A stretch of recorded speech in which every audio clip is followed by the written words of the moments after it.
ಈ ದಿನದ recipe chicken pepper dry. Chicken pepper ಡ್ರೈನ ಸುಲಭವಾಗಿ ಮನೆಯಲ್ಲಿ ಹೇಗೆ ಮಾಡೋದು ಅಂತ ನೋಡೋಣ. ಇದಕ್ಕೆ ಏನೇನು ಇಂಗ್ರೀಡಿಯೆಂಟ್ಸ್ ಬೇಕು ಅನ್ನೋದನ್ನು ಸಹ ತೋರಿಸ್ತೀನಿ, ನೋಡೋಣ ಬನ್ನಿ. ಅರ್ಧ kg ಚಿಕನ್, 1 ಇಡೀ ಜಜ್ಜಿರುವ ಬೆಳ್ಳುಳ್ಳಿ, 3 ಸ್ಪೂನ್ ಪೆಪ್ಪರ್ ಪೌಡರ್, 3 ಹಸಿರು ಮೆಣಸಿನಕಾಯಿ, ಸ್ವಲ್ಪ ಕೊತ್ತಂಬರಿ, ಸ್ವಲ್ಪ ಕರಿಬೇವು, 1 ಸ್ಪೂನ್ ಗರಂ ಮಸಾಲ, 1 ಇಂಚು ಹಸಿ ಶುಂಠಿ, 1 ಸ್ಪೂನ್ ಧನಿಯಾ ಪುಡಿ, 2 ಸ್ಪೂನ್ ಸೋಯಾ ಸಾಸ್, ಅರ್ಧ ಸ್ಪೂನ್ ಅರಿಶಿನ, ಅರ್ಧ ಸ್ಪೂನ್ ಜೀರಿಗೆ ಪೌಡರ್, ರುಚಿಗೆ ತಕ್ಕಷ್ಟು ಉಪ್ಪು. ಚಿಕನ್ ಪೆಪ್ಪರ್ ಡ್ರೈ ಮಾಡಲು ಇಷ್ಟು ಸಾಮಗ್ರಿ ಬೇಕು. ಬನ್ನಿ ಸುಲಭವಾಗಿ ಚಿಕನ್ ಪೆಪ್ಪರ್ ಡ್ರೈ ಮನೇಲೇ ಹೇಗೆ ಮಾಡೋದು ಅಂತ ನೋಡೋಣ. ಈಗ ಚಿಕನ್ನ ಬೇಯಕ್ಕಿಡೋಣ.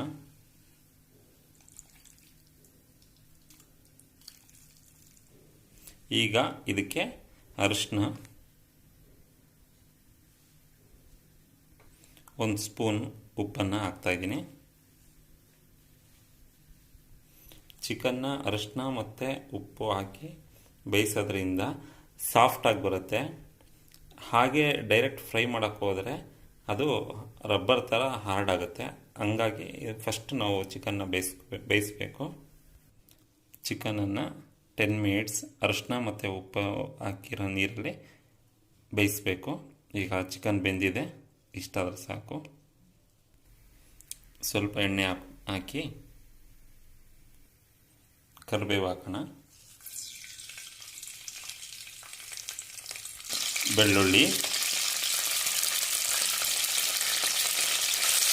ಬೆಳ್ಳುಳ್ಳಿನ ಸಿಪ್ಪೆ ಸಮೇತ ಜಜ್ಜಿ ಹಾಕಿದರೆ ಒಳ್ಳೆ ಟೇಸ್ಟ್ ಬರುತ್ತೆ. ಶುಂಠಿ ಹಾಕ್ತಾಯಿದ್ದೀನಿ, ಹಸಿರು ಮೆಣಸಿನಕಾಯಿ ಹಾಕ್ತಾಯಿದ್ದೀನಿ.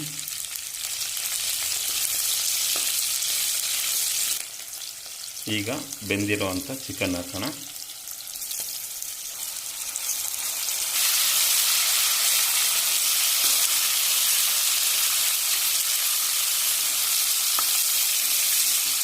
ಬೆಳ್ಳುಳ್ಳಿ ಸ್ಮೆಲ್ಲು ತುಂಬ ಘಮ ಘಮ ಅಂತ ಬರ್ತಾ ಇದೆ. ಚಿಕನ್ ಎಣ್ಣೆಯಲ್ಲಿ ನೀಟಾಗಿ ಫ್ರೈ ಆಗಬೇಕು. ಈಗ ಧನಿಯಾ ಪುಡಿ ಆ್ಯಡ್ ಮಾಡ್ತಾಯಿದ್ದೀನಿ, ಜೀರಿಗೆ ಪೌಡರ್ ಹಾಕ್ತಿದ್ದೀನಿ, ಗರಂ ಮಸಾಲ ಪೌಡರ್,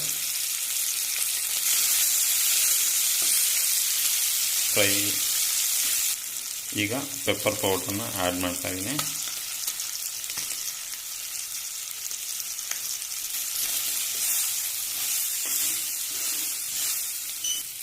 ಚಿಕನ್ ಬೇಯಬೇಕಾದ್ರೆ ಉಪ್ಪು ಹಾಕಿದ್ದೀವಲ್ವ, ಹಾಗಾಗಿ ಈಗ ನೋಡಿಕೊಂಡು ಸ್ವಲ್ಪ ಉಪ್ಪು ಹಾಕಬೇಕು. ಈಗ ಸೋಯಾ ಸಾಸ್ ಹಾಕ್ತಾಯಿದ್ದೀನಿ.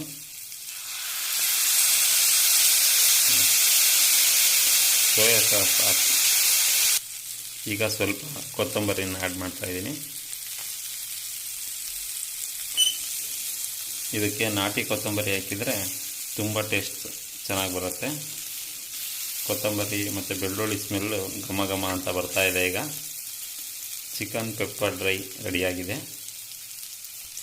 ಚಿಕನ್ ಪೆಪ್ಪರ್ ಡ್ರೈ ರೆಡಿಯಾಗಿದೆ, ತುಂಬ ಚೆನ್ನಾಗಿ ಬಂದಿದೆ.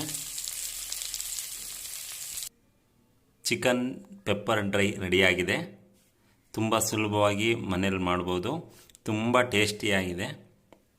ನೀವು ಸಹ ಟ್ರೈ ಮಾಡಿ. ಹೇಗಿತ್ತು ಅಂತ ಕಮೆಂಟ್ ಬಾಕ್ಸಲ್ಲಿ ಕಮೆಂಟ್ ಮಾಡಿ, ಲೈಕ್ ಮಾಡಿ, ಶೇರ್ ಮಾಡಿ, ಸಬ್ಸ್ಕ್ರೈಬ್ ಆಗಿ. Thank you for watching my video.